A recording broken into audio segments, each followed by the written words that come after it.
Hey everybody, it's Jason Blaha here, and I'm just sitting here drinking my morning coffee, getting ready to do my squats after I eat, of course. And again, keeping with the topic of the coffee cup, just so you guys see I'm doing something a little different today, I've got a band on my coffee cup. So as you guys can see, I've got a 2 pound coffee cup, bent handle, overhand grip, no hook grip, 2 pounds at the bottom, 102 pounds at the top because of 100 pounds of band tension.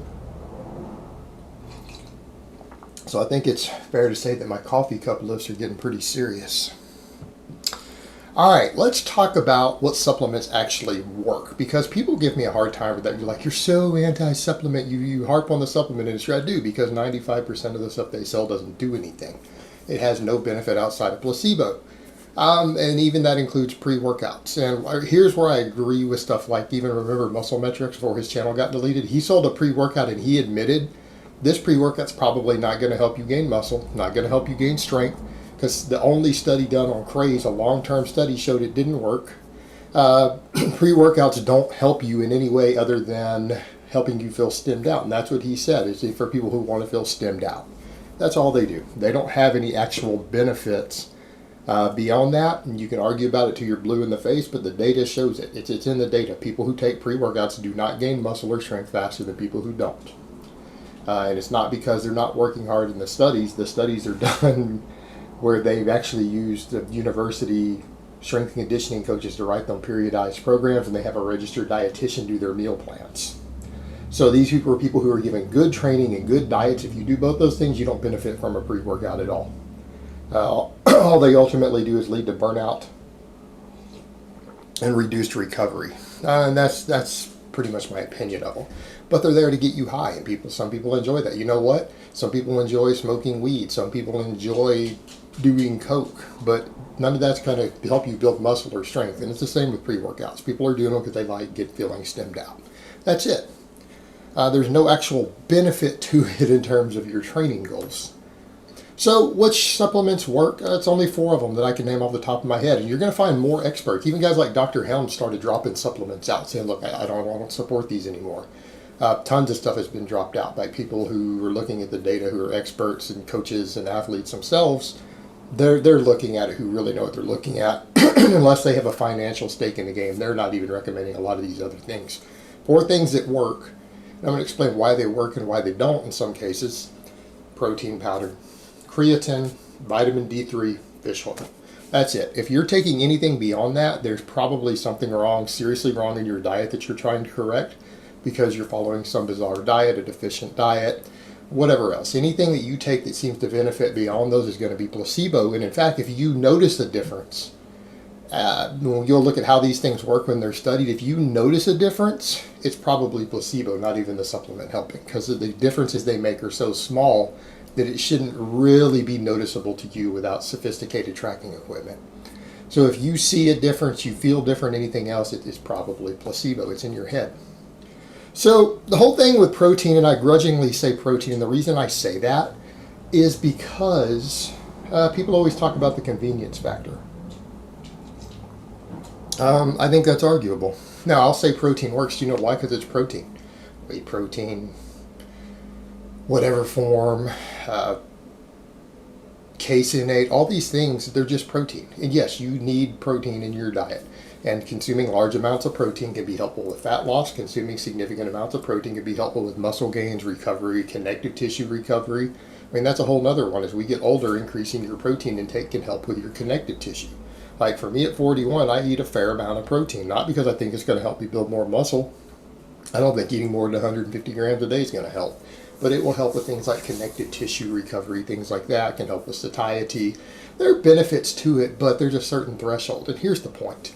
People will say, well, it's more convenient. How do you figure? I've messed with some of that years ago. I remember at one time I was trying to train. I would work a 60-hour week, and I would hit the gym on my way home.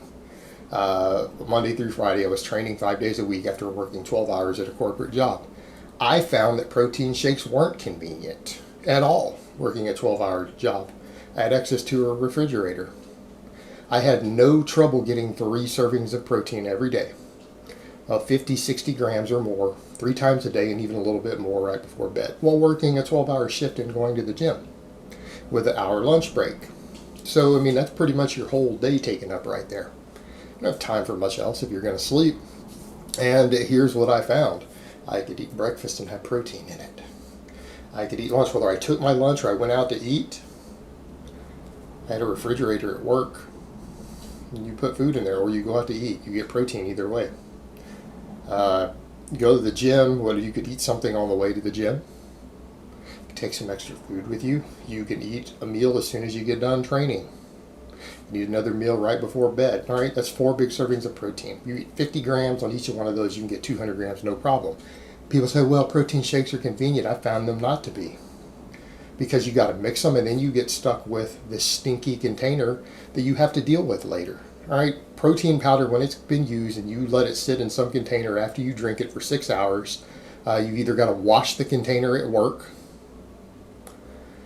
or even worse, you have a job where you don't really have a refrigerator to throw it in afterwards. That thing stinks, and they start to stink, and then there's an extra cleaning inconvenience with those, even the plastic containers you mix this stuff in. So that's not more convenient. You know what I used to do? I used to take to work all the time, throw Greek yogurt in the refrigerator. I kept natural peanut butter and Greek yogurt at work all the time to get extra protein in. That's all it required. That's all I had to do.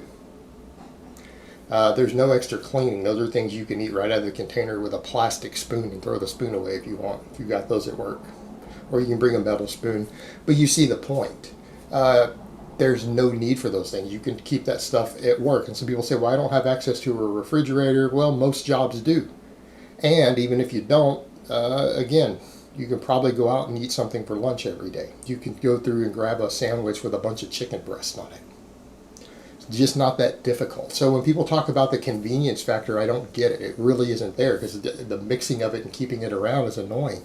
It's just as easy to have that stuff. And if you're serious about gaining muscle, you're going to pre-cook fair amounts of meat.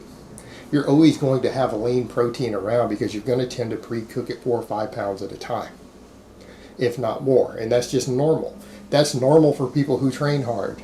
So when people talk about the convenience factor, I just don't get it.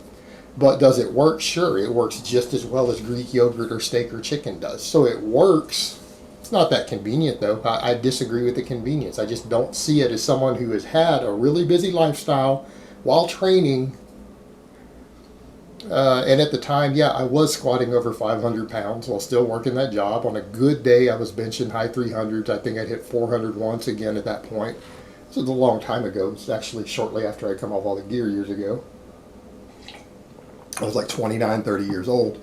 Then the point is, it just wasn't that convenient. But it works. Creatine.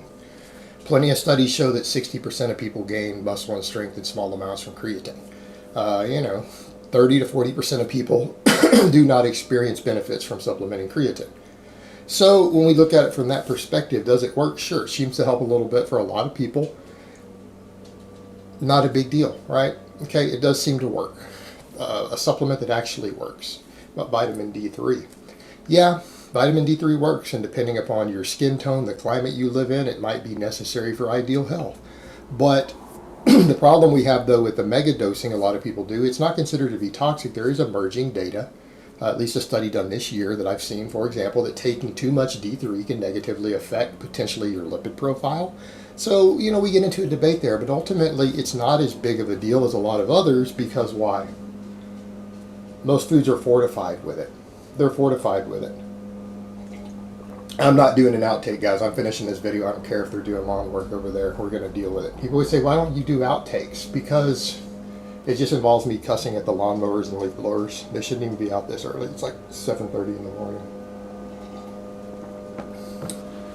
So, D3, yeah, potentially works.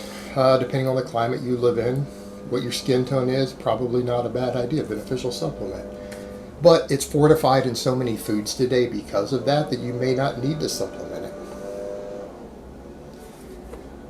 Then lastly, I'm going to say fish oil because of the omega-3s. Fish oil is a beneficial supplement, particularly if you don't eat fish like me. I can't stand fish. I won't eat fish. I will throw up if you bring a plate of fish and set it down next to me that I'm trying to eat. I will puke on you. It's the most disgusting food I've ever smelled or tasted in my life. I won't eat it. So That being said, fish oil has benefits, but here's the problem with all of these supplements. Out of the last three I named, how much do they cost? There's no profit margin here because every one of those things, of those last three, you can easily get your monthly supply for $5 each. Like, let's say you wanted to go buy things of vitamin D3, fish oil that you throw in the freezer, creatine, you're looking at the most $15 a month. And if you're paying anything more than that, you're being ripped off. That's what that stuff costs. And then protein powder just falls technically under your normal grocery bill. So the thing is, the reason these aren't pushed as much, even though they're the only ones that work, there's no profit margin. The companies aren't going to make a fortune selling them. So they sell all this other garbage instead of like the four things that actually work. And anything else, I can assure you, the data is not very convincing as far as the current data when you start looking at any other supplement. I just wouldn't recommend them. And like I said, all those other four are incidental. It kind of depends upon what your diet looks like and what your convenience factor is. You know, if you live in a dark place and they're not putting D3 in the foods that you happen to be buying, it might be worth supplementing. Fish oil, if you don't eat fish, you don't get enough omega-3s like me. I take fish oil. I take fish oil year-round. Well, probably the only supplement I use for extended periods of time. And it doesn't take that much of it either. Again, my fish oil, because I buy a big container, I probably spend $2 to $3 a month on fish oil. So there's no profit in these things. There's no profit.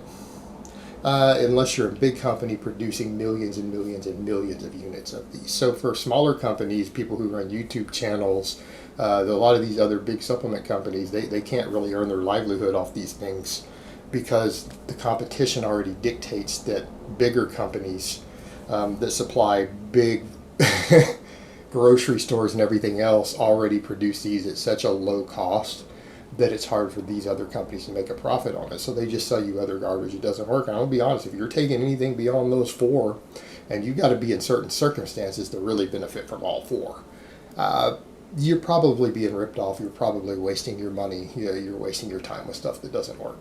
All right, guys, but that's really all I have to say on that today. I hope it's been informative, and I will talk to you guys next time.